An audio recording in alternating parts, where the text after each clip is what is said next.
मुझे एक साहब कहने लगे कि मेरे साथ जापान चलिए, तो मैंने कहा कि मैं यहाँ काफ़ी मसरूफ़ हूँ।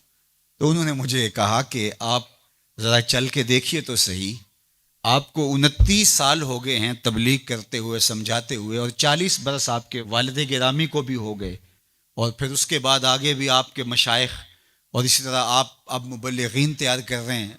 जुम्मा में भी यही खुतबा होता है, इज्तिमाआत में भी यही गुफ्तगू करते हैं।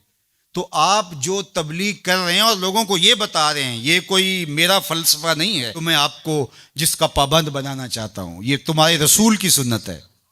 जिस प्यारे से तुम टूट के मोहब्बत करते हो, ये उसका तरीका है कि झूठ नहीं बोलना।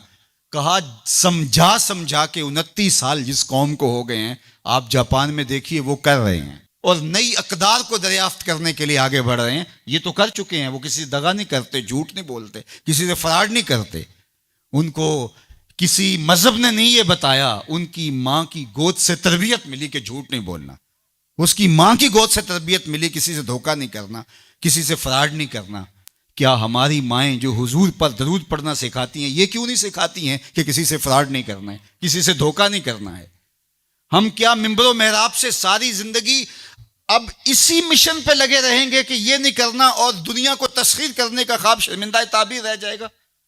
यार, जब बच्चा होता है कच्ची क्लास के अंदर, तो उसको पूरने डाल के दिए जाते हैं, आपको अगर याद हो तो, और उसके ऊपर वो लफ्ज लिखता है, और वो मैट्रिक तक चला जाए, अभी तक पूरने ही जो है उसको डाल के देने पड़े, तो फिर वो किस तरह मास्टर करेगा? यार, अभी तक हम सच बोलने के आदी नहीं हुए। पूरी कायनात के अंदर मोहम्मद अरबी का दीन कैसे पहुंचाएंगे? हम कैसे पहुंचाएंगे? दुनिया कहां से कहां चली गई और हम कहां खड़े हैं? अकबर इलाहाबादी ने कहा था, मिस पे है अपनी नजर और सीम उनके हाथ में। हम अभी तांबे को देख रहे हैं और वो चांदी भी उठा के ले गए।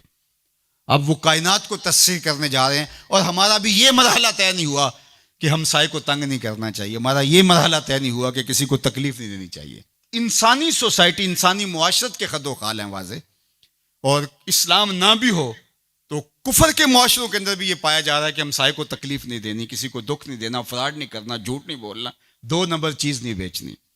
और हम क्या हैं? हम तो दवाइयों के अंदर भी मिलावट कर लेते हैं, और मुसलमान हम हैं, जैसे हम आशिक रसूल ऐसे ज़माने में कोई नहीं। और जो जान बचाने वाली दवाइयां हैं उनके अंदर भी हम मिलावट करते हैं। हमें शर्म आनी चाहिए। हम खड़े कहाँ हैं?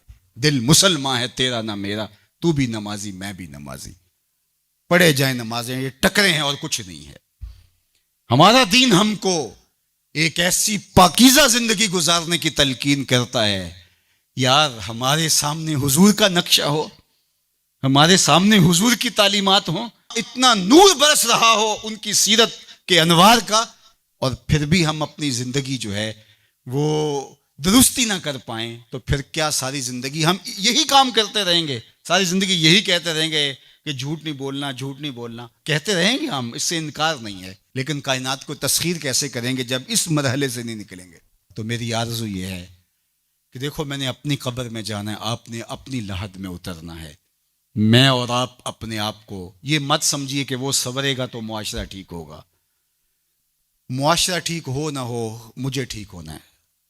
मुझे अपनी जुबान को कभी भी झूठ की बदबू से मुताफन नहीं होने देना। मुझे कभी भी किसी को अजियत नहीं देना, चाहे वो मेरा हमसाया है या मेरा दुश्मन भी क्यों ना है।